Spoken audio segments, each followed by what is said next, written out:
Welcome to a recent interview that I had with a truly exceptional woman.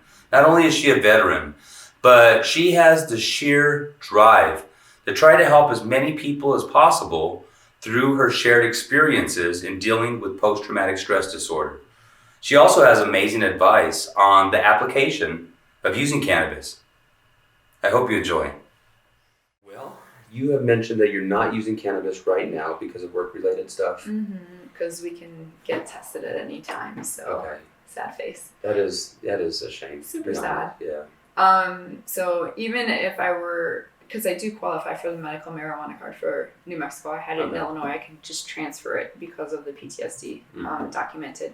However, because the level of my position, we can get it dropped at any time, and that would pose for immediate termination. So, and unless it becomes federally approved, How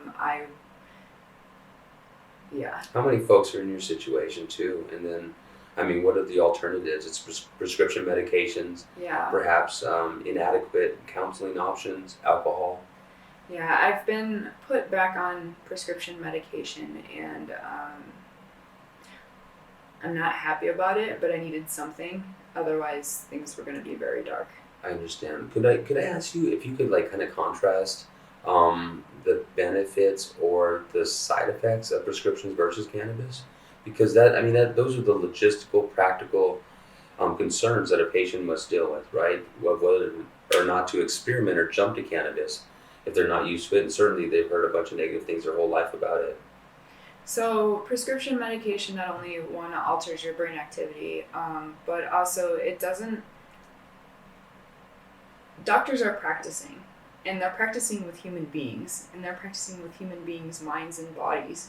And with that and big pharma, medication is a money-making machine.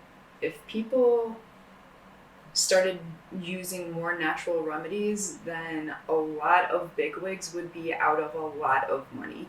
And that's what the average American doesn't realize or understand, is they're intentionally making you ill and intentionally keeping you on medication.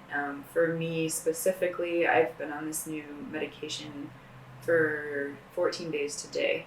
And I still have highs and lows. I still have anxiety. I still have panic attacks, as opposed to just being able to take an edible and be mellow, or, smoke at the end of the night to calm down and unwind it and be able to sleep through the night.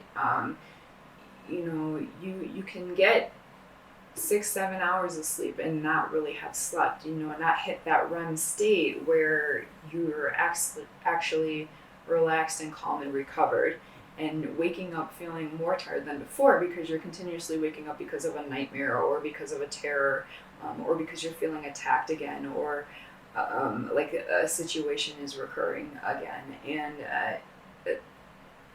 trying to pretend to be normal when all you can think about is not wanting to be here. And at least cannabis takes that away. Sure. So the suicidal ideation, I guess. And I guess the research that I could talk about is that even though there's a correlation between depression and cannabis use, which again is probably caused by many different types of factors, individuals that are currently using cannabis are less likely to feel suicidal and to actually commit suicide. Do the prescription medications help in that regard? So my first 2 days on the medication, I had more suicidal ideations than I've had in quite some time. Yeah. It was a very dark space. There is not a day that goes by where I don't think about self-harm. But my kids are all I have. And honestly, no matter what I'm on or not on, my kids are my drive, because without me, they have no one. And in those moments, and it sucks as a single mom, having your kids watch you hit those lows and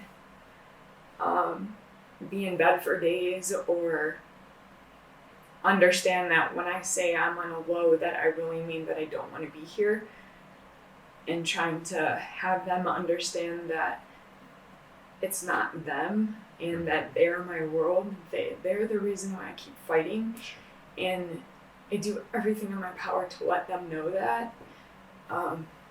And mine are a little older, so they do understand, but I do have one younger one, and he still doesn't quite grasp the situation scenario. He's very innocent, but my teenagers have been through a lot, and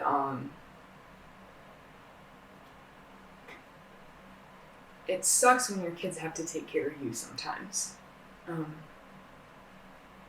because you should be there for them. Sure. I think that is one of the distinct benefits of using cannabis, is that it offers an immediate relief and kind of a paradigm shift, Yeah. in terms of what you're appreciating at any given moment.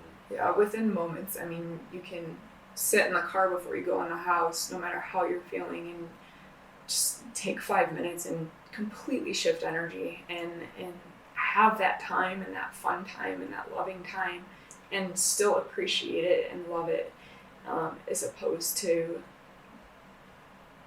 not being present. I love how you said shifting energy, because that is a really nice way of articulating, I think, what people experience. Now, I do know a lot of vets that refuse to try cannabis, mostly out of fear that they're going to lose their benefits, but I think they're pretty desperate and not satisfied with their prescription meds. And again, these folks tell me when they switch over to cannabis, they lose like 30 pounds, they all of a sudden feel life and so forth. But many are still in that place where they refuse, alternative options. And I guess anecdotally, what I've experienced is that the non-cannabis users tend to be more angry. And just, sort of like, angry. Well, and there's a lot to be angry about as a vet, because there's so many situations that you don't qualify for, or you do qualify for, or even me, I don't have full medical benefits because I wasn't in for 2 years, but my 2 years was taken from me.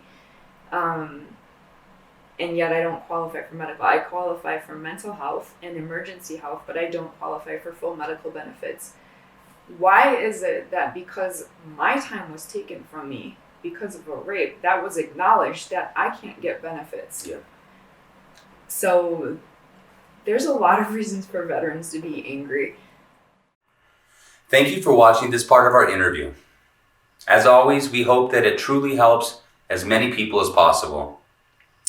If you do appreciate the content that we're providing you nearly every single day, please consider hitting the like and subscribe buttons, or becoming a patron or even a donor to the University of New Mexico's Medical Cannabis Research Fund, where we are fighting for you every single day to provide you the type of information that you could use to make sound medical decisions for yourself and for your family.